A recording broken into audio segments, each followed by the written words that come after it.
अब देखो ये आ गए हमारे क्वेश्चन नंबर 2 में है ना, लैंग्वेज वाले question. If we add 1 to the numerator and subtract 1 from the denominator, क्या कह रहा है ये न्यूमरेटर में 1 को जोड़ दो और डिनोमिनेटर में से 1 को सब्ट्रैक्ट कर दो, तो फ्रैक्शन हमारा 1 बन जाएगा, 1 यानी फ्रैक्शन 1 हो जाएगा। ऐसा पहले भी क्वेश्चन किया था एक पिछली एक्सरसाइज में। अब इट बिकम्स, दूसरी कंडीशन है ये दूसरी, इट बिकम्स 1/2, ये 1/2 बन जाता है अगर केवल हम 1 को जोड़ें डिनोमिनेटर में। यानी दो कहानी हो गई, दो कंडीशन हो गई, पहले अभी जो बोली थी मैंने वो अलग और ये वाली अलग। तो फ्रैक्शन फाइंड करना है, तो मैंने बताया था जिसको भी फाइंड करना है उसको लेट करेंगे। तो सबसे पहले लेट करते हैं, लेट,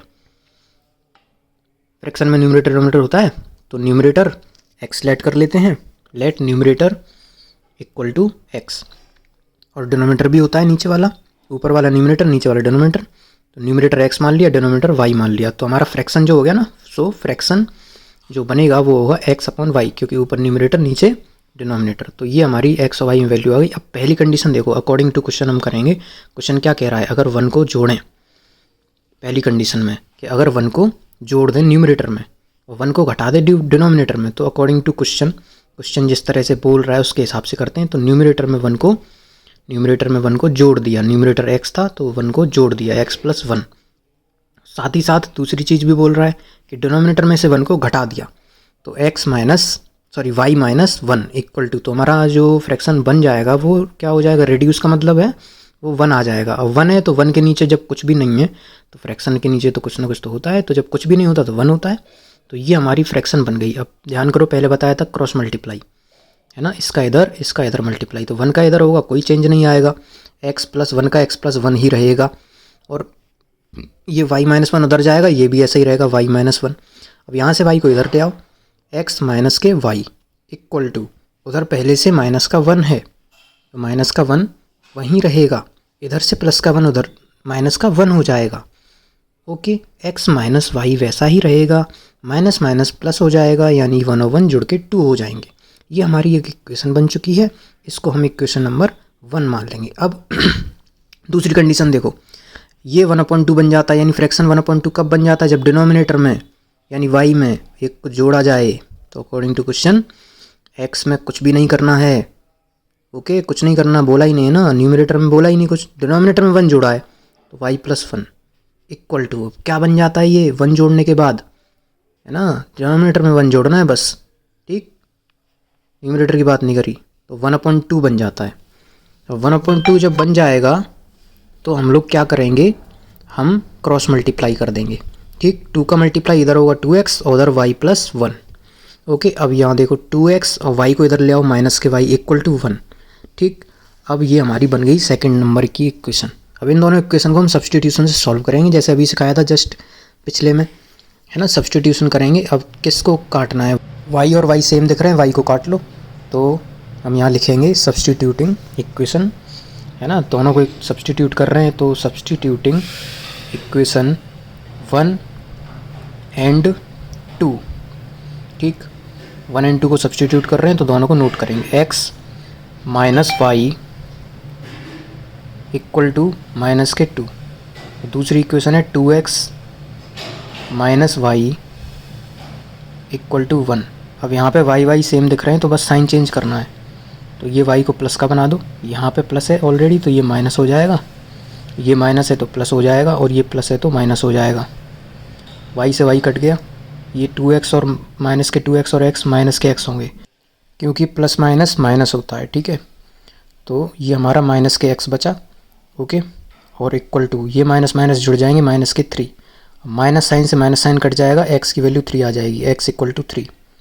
इस x की वैल्यू को हम पुट कर देंगे किसी एक में, सिंपल वाले में पुट करेंगे। कहाँ पुट करेंगे, इसको हम पुट कर देते हैं फर्स्ट या सेकंड, नीचे है ना, ये नीचे वाली सेकंड, फर्स्ट या सेकंड में से किसी एक में, इसमें लगा दो, सिंपल है, फर्स्ट में। तो इसको नोट करना पड़ेगा properly, putting value of x, putting value of x in equation number 1, first equation में पुट कर रहे हैं तो पहले फर्स्ट इक्वेशन को नोट करेंगे। फर्स्ट इक्वेशन है हमारी x minus y equal to minus के 2। अब जहाँ भी x है वहाँ पे 3 लगाना है, 3 minus y equal to minus के 2। अब माइनस वाई यहीं रह जाएगा इक्वल टू माइनस के 2 में उधर 3 जो है ना प्लस से माइनस का हो जाएगा -3। तो minus y equal to minus minus plus हो गया माइनस के 5, माइनस से माइनस कट हो जाएगा, y इक्वल टू हो गया आपका 5। y की वैल्यू 5 आ गई, x की वैल्यू 3, y की वैल्यू 5। तो जो हमने जो फ्रैक्शन माना था वो भी लिख सकते हैं। Therefore fraction is x upon y था, यानी ऊपर x नीचे y। तो फ्रैक्शन हमारा क्या था, ऊपर x नीचे y। तो ऊपर x यानी ऊपर 3 और नीचे y यानी नीचे 5। तो फ्रैक्शन हमारा हो गया 3/5। ये था, सिंपल है सब्सटीट्यूशन से। अब इसको देखो सेकंड पार्ट। 5 years ago, 5 साल पहले की बात की जा रही है। Noori was thrice as old as Sonu, यानी नूरी सोनू से 3 गुना बड़ा था। ठीक है, 5 साल पहले की बात की जा रही है। और 10 years later, यानी 10 साल के बाद, 10 साल के बाद नूरी जो है ना वो सोनू से 2 गुना बड़ा है, twice as old as Sonu. अब हमें बताना है कि नूरी सोनू कितने के हैं। तो जो भी पूछा होता है उसको लेट करते हैं। तो लेट करने से स्टार्टिंग करेंगे। लेट दोनों की एज को एक्स वाई मान लेंगे, नूरी की एज x मान लेंगे, नूरीज एज जिसकी पहले बोली है उसको x मान लो, बाद में बोली उसको y मान लो। नूरीज एज इक्वल टू x, ठीक। और एंड सोनूज एज, सोनू की एज हम y मान लेंगे यहाँ पे। Sonu's age equal to y। x और y ये जो है ना 5 year एगो, 2 कंडीशन है। तो पहले 5 year एगो वाली कंडीशन को समझते हैं। 5 साल पहले की अगर बात की गई है तो दोनों की एज में से 5-5 घटेगा, क्योंकि आज अगर कोई 10 साल का है तो 5 साल पहले 5 का होगा ना। तो ऐसे ही ये x का है और वो y का है, तो x भी 5 माइनस हो जाएगा और y भी 5 माइनस हो जाएगा 5 साल पहले की वजह से। तो ये x माइनस 5 अलग ब्रैकेट में इक्वल टू ये y माइनस 5 अलग ब्रैकेट में। अब अकॉर्डिंग टू क्वेश्चन जो कह रहे हैं वो देखो, 5 साल पहले क्या हुआ कि नूरी 3 गुना बड़ा है सोनू से। ठीक, तो नूरी तो 3 गुना बड़ा है सोनू से, तो नूरी ये है x वाला। ठीक, तो ये तो ऑलरेडी बड़ा है, लेकिन ये तराजू में रखे हुए इक्वल में, तो सोनू कम पड़ रहा है तो इसको 3 गुना करना पड़ेगा। समझ में आ गई बात। तो 3 गुना उसको करते हैं जो दूसरे वाला होता है। अब x माइनस 5 तो x माइनस 5 रहेगा, 3 दोनों में मल्टीप्लाई हो जाएगा, 3y माइनस 15।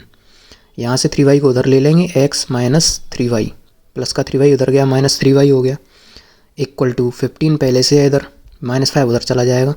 ये माइनस के 15 पहले से है और माइनस 5 उधर जाएगा, प्लस का 5 हो जाएगा। अब x माइनस 3y तो सॉल्व नहीं होंगे, वैसे ही लिखे रहने दो। और माइनस प्लस माइनस हो जाएगा 10, क्योंकि माइनस प्लस घटता है। अब 15 में से 5 गया, 10 बचा, माइनस का साइन आ गया बड़ी संख्या की वजह से। इसको फर्स्ट इक्वेशन मान लेंगे।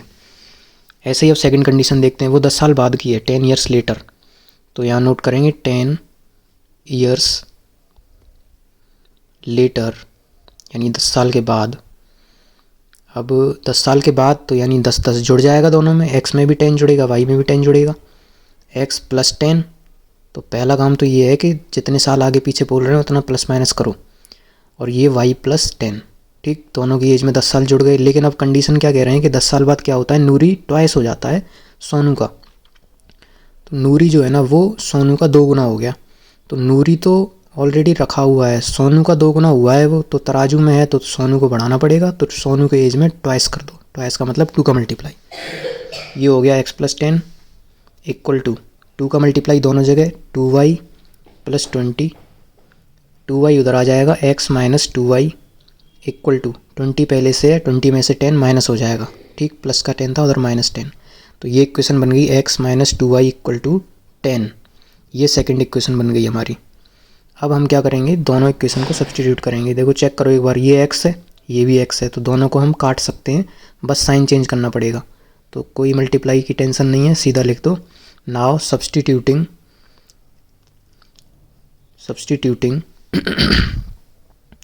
इक्वेशन 1 एंड 2, यानी फर्स्ट और सेकंड इक्वेशन को हम सब्सटीट्यूट करने जा रहे हैं। तो फर्स्ट को नोट करेंगे, सेकंड को नोट करेंगे। x minus 3y equal to minus के 10, और दूसरी है x माइनस, सीध में लिखना है बिल्कुल, x minus 2y equal to 10। अब x तो कटेंगे नहीं, सेम साइन है तो बदल दो साइन। x का साइन प्लस है तो माइनस बना दो, ये माइनस है तो प्लस बना दो, और ये प्लस है तो माइनस बना दो। यानी बदलना एक का होता है, काट दो, दोनों से कट गए ना, तो बदलते सबका साइन है। अब ये देखो प्लस माइनस माइनस, तो माइनस का साइन आएगा, y आएगा, क्योंकि 3 में से 2 गए 1 बचा, और ये माइनस माइनस जुड़ जाएंगे 20। माइनस से माइनस कट गया, y इक्वल टू 20 आ गया, y की वैल्यू आ गई आपकी 20। अब इस y की वैल्यू को पुट कर देंगे हम किसी एक इक्वेशन में, इसमें करें चाहे इसमें करें, तो इसमें ज़्यादा ईजी है, माइनस माइनस कम है इसमें, तो लिखना पड़ेगा, लेकिन पुटिंग द वैल्यू, कॉमा लगा के, putting the value of y in equation number 2, जिसमें पुट कर रहे हैं उसको लिखना है। अब सेकंड इक्वेशन को पहले नोट कर लेते हैं, वो है आपकी x minus 2y equal to 10। अब जहाँ भी आपको y दिख रहा है वहाँ पे 20 लिख दो, 2 इंटू वाई की वैल्यू 20 इक्वल टू 10। x हो जाएगा आपका x माइनस 22 या 40, ठीक है, बोर्ड मास। अब ये आपको दिख रहा है, ये हो जाएगा x इक्वल टू 40 को उधर भेज दिया, माइनस से प्लस हो गया, तो 10 प्लस 40 यानी 40 प्लस हो जाएगा इसमें, तो 50 बन जाएगा, 50। तो x की वैल्यू आ गई, y की आ गई, तो x थी हमारी नूरी की एज, सोनू की y थी, तो देयरफॉर करके लिख सकते हैं नूरी इज़, x था ना नूरी, तो x का मतलब 50 साल का है वो, नूरी इज़ 50 ईयर्स ओल्ड, एंड जो सोनू है, Sonu is 20 years old. Okay, तो ये था इसमें क्वेश्चन में। सब्स्टिट्यूशन में बस इसका ध्यान रखना है कि सेम सेम तो कर लेते हैं पर साइन बदलना पड़ता है। ये आपका जो थर्ड पार्ट है ना, sum of the digits of a 2 digit number is 9, यानी कि कोई 2 डिजिट का नंबर है, उसके डिजिट का सम 9 है ना। Also 9 times this number is twice the number obtained, है ना, ट्वाइस इस नंबर का 9 टाइम्स जो है ना वो 9 टाइम्स दूसरे वाले के ट्वाइस है। किसके ट्वाइस है? अगर ऑर्डर रिवर्स कर दिया जाए, ठीक है। तो इसको समझते हैं। कोई दो डिजिट का नंबर है, मान लो, ये मैं सिर्फ इमेजिन करवा रहा हूँ रेड पेन से, 37 है मान लो, तो 30 प्लस 7 से बनाए, ठीक, 37 है वो 30 प्लस 7 से बनाए ना। मतलब अगर मैं इसे तोड़ना चाहूँ तो 30 और 7, यानी 37 में आगे वाला है वो 30 है, पीछे वाला 7 है, तो 30 और 7 में टूटेगा ना। ये सिर्फ एग्जाम्पल के लिए दिया है आपको, ठीक है। तो हमें फाइंड नंबर करना है, तो सबसे पहले नंबर को लेट करते हैं। ओके, तो लेट, सबसे पहले नंबर लेट करेंगे, ठीक। तो the number, let the number equal to x y, ठीक। 37 कोई नंबर है, ऐसे ही एक्स वाई कोई नंबर हो सकता है, ठीक। तो वो ऊपर जो 37 वाली लाइन है ना, वो सिर्फ इमेजिन के लिए है। अब देखो, 2 डिजिट के नंबर का जो डिजिट्स का सम है, डिजिट का मतलब उसकी जो संख्याएं हैं उनका सम है 9। तो अकॉर्डिंग टू क्वेश्चन अगर हम करना चाहें तो सबसे पहले इसको ब्रेक करते हैं, इस नंबर को संख्याओं में ब्रेक करते हैं। अगर इसको ब्रेक डाउन करेंगे तो y जो है वो वंस प्लेस पे है, ठीक, वंस पीछे से, और ये टेंस पे है, y वंस पे, x टेंस पे है, तो 10x आगे वाला टूट जाएगा और पीछे केवल y, ठीक है। अब आ जाते हैं अकॉर्डिंग टू क्वेश्चन। क्वेश्चन कह रहा है कि जो 2 डिजिट हैं उसके, उनका सम 9 है, यानी ब्रेक डाउन नहीं, इन नंबर की बात कर रहे हैं। हमारे 2 कंडीशन है, एक ब्रेक डाउन करके रख ली, एक नंबर है, तो उस नंबर के अंदर जो दोनों डिजिट्स हैं यानी x और y, इन दोनों का सम 9 आ रखा है, तो 9, इसको हमने बना दिया इक्वेशन नंबर 1, ठीक है। अब बोल रहे हैं दूसरी कंडीशन, ये ब्रेक डाउन वाली है। इसमें क्या है कि उस नंबर का 9 टाइम्स उसको रिवर्स करने के 2 टाइम्स के बराबर है, यानी कि इसका नहीं, इसकी बात नहीं कर रहे, ब्रेक डाउन की बात कर रहे हैं, इसका 9 टाइम्स, ठीक है। तो दूसरी जो कंडीशन है ना, उसके अकॉर्डिंग जो हमारा नंबर है उसका 9 टाइम्स, ठीक है, क्योंकि हमें ऑर्डर रिवर्स भी करना है। तो अभी लिखेंगे 10x प्लस वाई, ठीक, वो कितने के बराबर है? ट्वाइस के बराबर है रिवर्सिंग द ऑर्डर, यानी ट्वाइस यानी 2, और रिवर्स ऑर्डर करना पड़ेगा। रिवर्सिंग द ऑर्डर का मतलब है कि x आगे से पीछे चला जाएगा, y पीछे से आगे आ जाएगा, ठीक है। तो एक बार रिवर्सिंग ऑर्डर दिखा देता हूँ कि अगर हम रिवर्स करें, रिवर्स का मतलब होता है उल्टा, तो रिवर्सिंग करने पर ये एक्स वाई जो है ना वो वाई एक्स बन जाएगा, ठीक। लेकिन उससे हमें मतलब नहीं है, हमें तो नीचे वाले से मतलब है। तो अगर एक्स वाई वाई एक्स बन गया तो 10x प्लस वाई भी तो 10y प्लस एक्स हो जाएगा, ठीक है। एक्स वाई की जगह बदल जाएगी रिवर्स करने पे, तो 10y प्लस एक्स। अब इसको हम आगे सॉल्व करेंगे कि एक कटेगी सब में बटेगी, 9 10 जा 90x प्लस 9 1 जा 9y, ओके, इक्वल टू 2 10 जा 20y प्लस 2 1 जा 2x। अब यहाँ से x x वालों को साइड में ले आओ, 90x 90x माइनस के 2x, प्लस से 2x उधर आ गया, माइनस का 2x, अब ये 9y तो यहीं रहेगा, ठीक है, और ये 20y माइनस हो जाएगा, माइनस के 20y इक्वल टू, इधर कुछ भी नहीं बचा, सब कुछ चला गया तो 0 बचा। 90x में से 2x जाएंगे तो आपके 88x बचेंगे, ठीक, ओके। माइनस, अब प्लस माइनस में माइनस बढ़ा है तो माइनस का साइन आएगा और माइनस होगा। 20 में से 9 जाएंगे, 11y बचेगा इक्वल टू 0। अब यहाँ से 11 की टेबल में दोनों कटते हैं तो 11 को बाहर ले सकते हैं, ठीक है, दोनों के पास है ना 11, इसलिए बाहर आ जाएगा। 11 88 से बाहर जाएगा तो 8 बार, 11 11 से जाएगा तो 1 बार, और 1 तो गायब रहता है, तो 8x माइनस वाई अंदर, 11 बाहर, 11 उधर चला जाएगा अब, ठीक है, क्योंकि 11 मल्टीप्लाई में है तो मल्टीप्लाई से उधर जाएगा, डिवाइड में हो जाएगा, 8x माइनस वाई यहीं रह जाएगा इक्वल टू 0 के नीचे 11, क्योंकि 11 मल्टीप्लाई में था, डिवाइड में आ गया, 0 के नीचे 11, नीचे से ऊपर 0 होता है तो 0 ही आंसर आता है, तो 8x minus y equal to 0 आ जाएगा। ये आपकी इक्वेशन नंबर फर्स्ट थी, तो ये वाली हम सेकंड मान लेंगे। तो दो इक्वेशन सॉल्व करने के लिए सब्स्टिट्यूट वाला पुराना तरीका अपना, अभी इस क्वेश्चन में समझते आ रहे थे वही तरीका। तो now substituting equation 1 and second. Substituting में क्या होता है कि एक टर्म सेम मिल जाए और प्लस माइनस के साइन हो उनके तो कट जाते हैं, अगर साइन भी सेम नहीं है तो साइन को तो हम बदल सकते हैं। अब देखो फर्स्ट इक्वेशन लिखी x plus y equal to 9 और सेकंड लिखी हमने 8x minus y equal to 0। यहाँ देख सकते हो y का साइन ऑलरेडी अलग है और y सेम है तो कट जाएगा, कुछ नहीं करना। 8x और 1x मिल के 9x हो गए, 9 और 0 9 हो गए, 9 से 9 कट गया, x इक्वल टू 1 आ गया। अब इस x की वैल्यू को हम छोटी इक्वेशन में पुट कर देंगे, हमारे लिए छोटी इक्वेशन फर्स्ट वाली है तो फर्स्ट वाली में पुट कर देंगे, नीचे ही कर लेते हैं, putting value of x in equation first, ठीक है, इन इक्वेशन नंबर 1। तो पहले फर्स्ट इक्वेशन को नोट करेंगे, ये हो गई आपकी x plus y equal to 9, जहाँ भी x दिख रहा है वहाँ पे x की value 1 plus y equal to 9।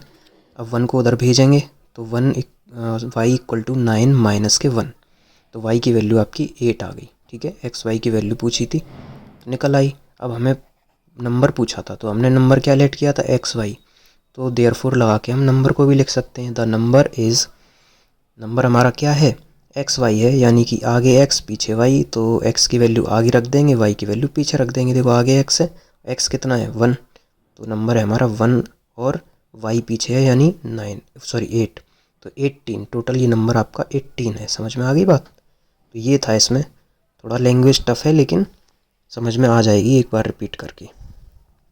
चलो अब आ जाते fourth part. Meena went to a bank to withdraw ₹2000, यानी कि मीना बैंक में गई पैसे निकालने के लिए, 2000 रुपये निकालने के लिए बैंक में गई। आगे, she asked the cashier to give her 50 and 100 notes only, उसने जो कैशियर था उससे बोला कि मुझे सिर्फ 50 के और 100 के नोट चाहिए, यानी जो भी 2000 रुपये हैं उसमें 50 के 100 के नोट होने चाहिए बस। मीना गेट 25 नोट्स, और मीना को 25 नोट दिए उसने, ठीक है, यानी 2000 रुपये जो दिए ना वो 25 नोटों में उसके पूरे हो गए। तो फाइंड करना है कि 50 के कितने नोट हैं और 100 के कितने नोट हैं, तो जो भी फाइंड करना होता है उसको लेट करते हैं। तो हमसे 50 के 100 के नोट पूछे हैं तो सबसे पहले 50 के नोट और 100 के नोट को लेट कर लेंगे। तो लेट 50 के नोट पहले लेट करते हैं, ₹50 नोट्स इक्वल टू एक्स, 50 रुपये के एक्स हो गए, ठीक है। अब हम नोट करते हैं, लेट करते हैं 100 रुपीज़ के, तो 100 rupees note equal to y, okay. अब हमें इसके आगे क्वेश्चन के अकॉर्डिंग करना है। पहले वो बोल रहा था 2000 रुपये, लेकिन उससे पहले एक और बात बोली है उसके बाद कि उसको 25 नोट टोटल मिले हैं। टोटल नोट कितने हैं 25, और हमें पता है एक्स और वाई हैं टोटल नोट। 50 रुपये के एक्स नोट हैं, वाई रुपये के 100 रुपये के वाई नोट हैं, तो टोटल मिला के कितने हो गए x plus y equal to 25। ये तो हमारी नोटों की संख्या हो गई, ठीक है, क्योंकि एक्स नोट थे 50 रुपये के, टोटल हैं हमारे 25, एक्स और वाई जोड़ के 25 हो गए, ठीक है। अब हम आते हैं सेकंड कंडीशन पर। सेकंड कंडीशन में अमाउंट की बात कर रहा है, यानी पैसा कितना उसको मिला। पैसे 2000 मिले हैं, तो 50 रुपये के एक्स नोट और 100 रुपये के वाई नोट ना, वो मिला के 2000 हो रहे हैं। तो यहाँ थोड़ी कंडीशन अलग है, यहाँ पे आपको सिर्फ नोट की गिनती नहीं दी है, आपको पैसा भी दिया है। तो मल्टीप्लाई करना पड़ेगा 50 रुपये के एक्स नोट यानी 50x, 50 का एक्स में मल्टीप्लाई, ठीक, 50 के एक्स नोट प्लस 100 रुपये के वाई नोट है तो 100y इक्वल टू, और ये सारे के सारे पैसे मिला के आपके कितने पैसे बने 2000, 2000 आप यहाँ लिख दोगे 2000। अब कॉमन ले सकते हैं 50 है ना, वो 50 से 2 बार 100 होता है तो 50 को बाहर ले लो, 50 कॉमन ले लिया तो अंदर कुछ भी नहीं बचा, x बचा ओनली, प्लस 50 से 2 बार 100 बनता है तो अंदर 2 बचा, ठीक, कॉमन ले लिया इक्वल टू 2000। अब इस जीरो से उधर वाले जीरो काट देंगे, 5 से 20 काट देंगे 4 बार, फिर भी एक जीरो बचेगा तो 40 हो जाएगा, 5 बन जा 5, 5 4 जा 20, एक जीरो बचा था, ठीक है, एक जीरो बच गया वो लगा दो, ये हो गया आपका x plus 2y equal to 40। इसको हम सेकंड इक्वेशन बना देंगे, बस सिंपल है। अब सब्सटीट्यूशन हम कर सकते हैं पहली और दूसरी इक्वेशन का, क्योंकि x x सेम मिल गया। तो अब अपना आगे की कार्रवाई स्टार्ट करते हैं। यहाँ लिखना पड़ेगा, इधर लिख लेते हैं, स्पेस वेस्ट नहीं होगा। Substituting equation first and second. First second को सब्सटीट्यूट कैसे करते हैं, एक चीज़ सेम मिल रही है हमें x है ना, तो पहले बड़े वाले को लिख लो, 40 बड़ा है ना वो ऊपर रखते हैं क्योंकि माइनस करेंगे तो सही रहेगा। x plus 2y equal to 40 और छोटी इक्वेशन नीचे x प्लस थोड़ा सा ऊपर उठा के लिखेंगे क्योंकि साइन बदलना पड़ेगा, x plus y equal to 25। अब साइन को चेंज कर लेते हैं, ठीक, x बिना साइन के कटेगा नहीं तो माइनस करना पड़ा, अब जब माइनस किया तो सबको बदलना पड़ेगा, ठीक। अब ये कट गया, 2y और y माइनस हुए तो केवल y बचा, ओके, इक्वल टू, लाइन कर दो कोई दिक्कत नहीं है। 40 में से 25 जाएंगे तो आपके 15 बचेंगे, तो y की वैल्यू तो आ गई 15। इस y की वैल्यू को हमें पुट करना है छोटी इक्वेशन में, इसमें कर देते हैं, ठीक। तो लिख लेंगे putting value of y in equation 1। First equation में वैल्यू पुट करेंगे तो पहले इक्वेशन को लिखते हैं, x plus y equal to 25। जहाँ भी y है वहाँ पे 15 रख देंगे, x plus 15 equal to 25, okay.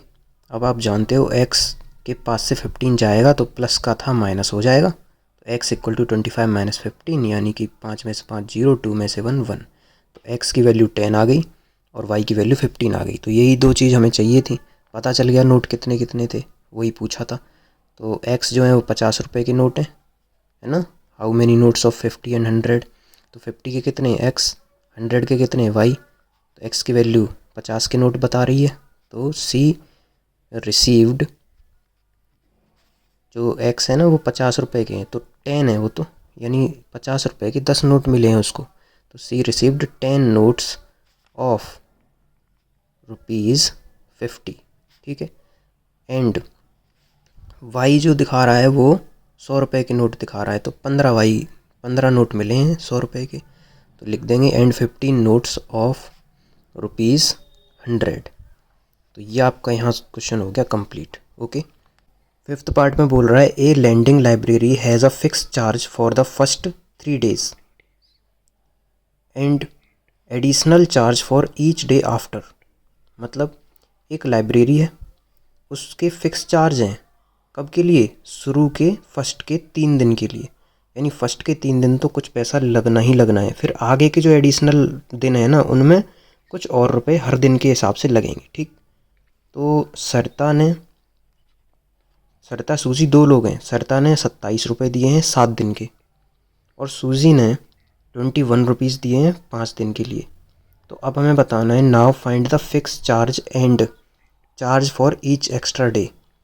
तो फिक्स चार्ज कितना है और एक्स्ट्रा डे चार्ज कितना है वो बताने। सबसे पहले फाइंड बोला है ना तो इनको ही लेट करेंगे, फिक्स चार्ज को लेट करेंगे और एक्स्ट्रा डे को भी लेट करेंगे।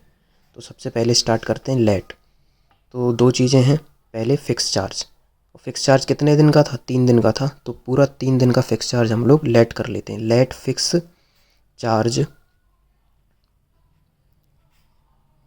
ऑफ 3 days, क्योंकि 3 दिन तो देना ही देना है चार्ज, ठीक है, 3 दिन का तो पक्का ही तो लगेगा, कंफर्म है। तो फिक्स चार्ज ऑफ 3 days को लेट कर लेते हैं एक्स, ठीक है।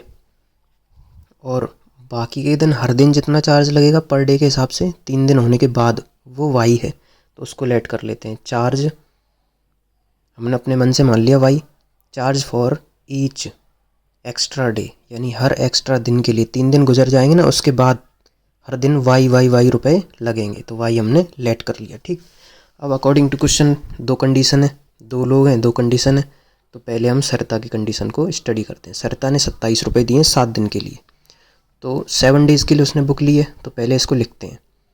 सरिता पेड ₹27 फॉर 7 डेज़, ओके।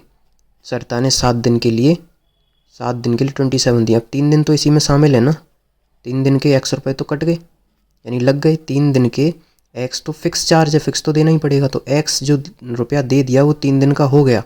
अब जब 3 दिन का पैसा दे दिया तो दिन कितने बचे, अब 7 में से 3 दिन चले गए, 3 दिन चले गए तो कितने बचे, 4 दिन बचे। तो y जो रुपये लगेंगे वो 4 दिन के लिए लगेंगे, ठीक है। तो एक्स्ट्रा डे कितने हैं, 4 दिन, क्योंकि 3 दिन का तो फिक्स चार्ज हमारा लग गया x, एक्स्ट्रा दिन बचे हैं 4, उन 4 को लगेंगे y रुपये, तो x + 4y = और टोटल पैसा ये मिला के कितना हुआ था, उसने कितना दिया था, 27। तो ये इक्वेशन बनाने का तरीका है, थोड़ा समझना पड़ेगा। दूसरा है वो है सूजी, तो सूजी इसको भी लिखते हैं। सूजी पेड ₹21 फॉर 5 डेज़। इसने 5 दिन के लिए किताब ली है और 21 रुपये दिए, तो 5 दिन में से 3 दिन का तो x रुपये लगेगा ही लगेगा, तो 5 में से 3 दिन तो चले गए, उसका सिर्फ x रुपया लगेगा, तो यहाँ भी x फिक्स रहेगा, ठीक है। x प्लस, अब 5 दिन में से 3 दिन के पैसे लग गए, अब बचे कितने दिन, 2 दिन सिर्फ, तो 2 दिन जो एक्स्ट्रा वाला चार्ज है वो लगेगा, तो 2 के लिए 2 लिख दिया। और कितना पैसा लग रहा है एक्स्ट्रा दिन के लिए, y, तो 2y, x + 2y। तो आई होप ये समझ में आ गई होगी इक्वेशन। और ये पूरा का पूरा पैसा मिला के कितना था, 21। ये हमारी इक्वेशन नंबर 2 बन गई। तो इक्वेशन को मानना थोड़ा सा मुश्किल होता है, लेकिन समझ में आ जाएगा कि x तो फिक्स चार्ज था और x 3 दिन का था, तो बचे हुए दिन हो गए, ठीक। अब आ जाते हैं, इनको सब्सटीट्यूट करते हैं। नाउ सब्सटीट्यूटिंग इक्वेशन 1 और 2, फर्स्ट और सेकंड को हम सब्सटीट्यूट कर रहे हैं, ठीक है। फर्स्ट को सब्सटीट्यूट, और सेकंड में बड़ी फर्स्ट है तो उसको ऊपर रख लेते हैं। x + 4y = 27, और दूसरी है x + 2y प्लस थोड़ा सा ऊपर बनाएंगे क्योंकि साइन चेंज करना पड़ेगा, 21। अब ये देखो सेम साइन है, नहीं कटेगा, माइनस कर दो, प्लस से माइनस कर दो, प्लस से माइनस कर दो, सबके साइन बदलने पड़ते हैं। अब ये 4y से 2y कटेगा तो 2y बचेगा, ठीक है। और 27 में से 21 जाएगा तो 6 बचेगा। अब 2 से जानते हैं 6 कितने बार कटेगा, 3 बार, तो y की वैल्यू 3 आ जाएगी, 2 3 जा 6, तो y की वैल्यू आपकी 3 आ गई। इस y की वैल्यू को हम लोग पुट कर देंगे छोटी वाली में, ठीक, ये छोटी इसमें कर देते हैं, तो लिख देते हैं putting value of y in equation number 2, okay. पहले 2 इक्वेशन को नोट करते हैं, क्या है वो इक्वेशन, x + 2y = 21, y की वैल्यू 3 है तो x + 2 × 3, y की वैल्यू 3 लगा दी हमने, 21, x + 2 3 जा 6 = 21, 6 उधर चला जाएगा, x = 21 - 6, अब 21 में से 6 जाएगा, आपके पास बचेगा 15, x = आ गया आपका 15, ठीक है। तो ये आपके दोनों चार्ज निकल के आ गए। अब इसको बॉक्स में बंद कर देते हैं। हमसे पूछा था, क्या पूछा था, find the fix charge and charge each extra day, तो बस लास्ट में देयरफॉर लगा के लैंग्वेज बना के लिख देना है। देयरफॉर फिक्स चार्ज, जो 3 दिन का फिक्स चार्ज था ना, फिक्स चार्ज फॉर 3 डेज़, वो आपका x था, यानी कि वो कितना आया, 15। 3 दिन का x था तो वो 15 है, तो fix charge for 3 days is ₹15 and charge per day जो है, charge for each extra day, यानी हर एक्स्ट्रा दिन पे कितना चार्ज लगेगा, वो है आपका charge for each extra day, लिखना ज़रूर है इसमें, एक्स्ट्रा डे इज़, अब ये देखेंगे जो y है ना उसकी वैल्यू लिखनी है बस, क्योंकि एक्स्ट्रा डे का चार्ज था y, तो हमारी वैल्यू 3 है, तो 3 रुपये हो गया हर दिन का चार्ज, बस सिंपल है।